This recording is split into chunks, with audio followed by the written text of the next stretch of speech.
له پاکستان نه راغلي افغان کاروباریان وایي په خپل هیواد کې ورته د کار کولو ښه زمینه برابره شوې ده. دا د کابل ښار د احمدشاه بابا مینې اړوند سیمه کې یو سوداګریز مارکیټ دی چې بیلابیل ډوله ښځینه او نارینه جامې پکې پلورل کیږي.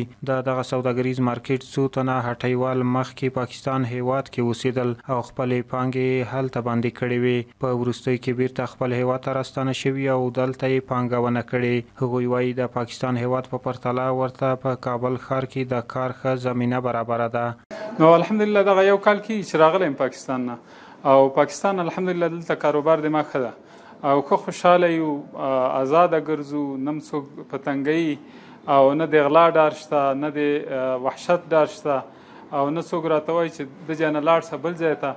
نو الحمدلله ښه خوشحاله ښه کاروبار هم ده او پاکستان نه دلته هم کار ښه ده. په دغه سوداګریز مارکیټ کې بیلابیل ډوله جامې، زیورالات او د سینګار توکي پلورل کیږي چې ډیری کسانو ته پکې د کار زمینه برابره شوې ده. خپل لباس فروشي دکان لرم، دلته مو سره پنجابي، هندي، پاکستاني جوړې دي او تقریبا د کار مې یو څلور میاشتې کېږي چې شروع کړی.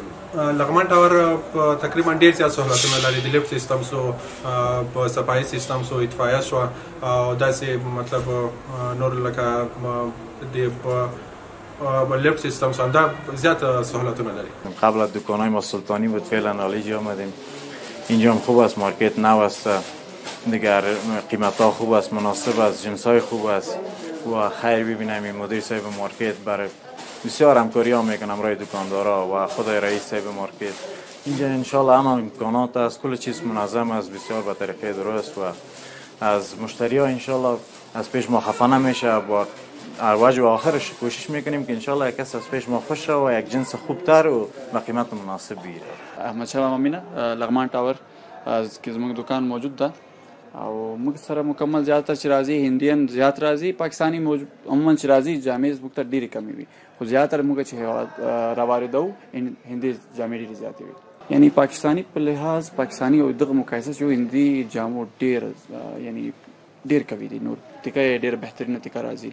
بنارس په لحاظ وګورو یا هم داخل استر په لحاظ وګورو یا بیرون چې دوی مکمل کار چې کړی دا ډېر بهترینه ټیکه ورکوي او پاکستانی چې عموما راځي زیاتره د خرابۍ ډېر زیات لري.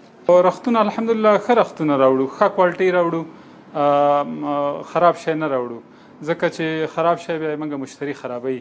نو ښه کیفیت والا راوړو، ښه برنډونه راوړو، پاکستانی، چینایي، هندي، هر قسم رختونه دي او په ضمن کې بیا موږ فرمایشتونه خلکو نه نیسو، لکه د غاړو فرمایشتونه، داسې نور ملکونو نه خلک فرمایشتونه کوي لکه فرانسه، جرمني، لندن، امریکا، دې هیوادونو ته موږ نه د رخ ځي. د یادونې وړ ده چې په وروستیو کلونو کې د هیواد په کچه سوداګرۍ ښه وده کړې او په خصوصي سکتور کې ګڼ شمېر هیوادوالو ته د کوچنیو او لویو کاروبارونو فرصتونه رامنځته شوي دي چې د هیواد په اقتصادي پرمختګ او همدارنګه په پولي ثبات لوړ ساتلو یې د نورو لاملونو ترڅنګ دا ډول فعالیتونو هم مثبت اغیز کړی دی.